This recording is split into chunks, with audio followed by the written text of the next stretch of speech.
Chicken குழம்பில் பல்லி கிடந்ததாக ஒரு அவதூறு வழக்கு தொடரப்பட்டிருக்கிறது கோவையில். இது தொடர்பான அண்மை செய்தியை நாம் பார்த்து கொண்டிருக்கிறோம். கூடுதல் விவரங்களை எமது செய்தியாளர் கார்த்திக் வழங்கிட நாம் கேட்கலாம். கார்த்திக், வணக்கம். இந்த வழக்கு தொடர்பான விசாரணை என்ன, விவரங்களை பதிவு செய்யுங்க. வணக்கம்.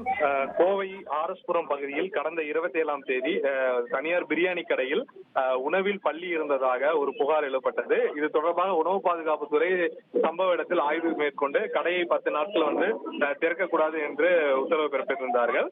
இது தொடர்பாக உரிமையாளர் கடந்த வாரம் மாநகர காவல் ஆணையரகத்தில் ஒரு புகார் அளித்திருந்தார். அந்த புகாரின் அடிப்படையில் ஆர்எஸ்புரம் போலீசார் இன்று வழக்கு பதிவு செய்திருக்கார்கள்.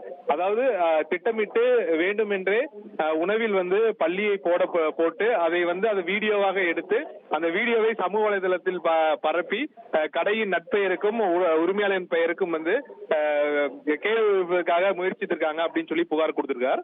அதன் அடிப்படையில் தற்போது போலீசார் வழக்கு பதிவு செய்து விசாரணை மேற்கொண்டு வருவது மிக முக்கியமாக பார்க்கிறோம்.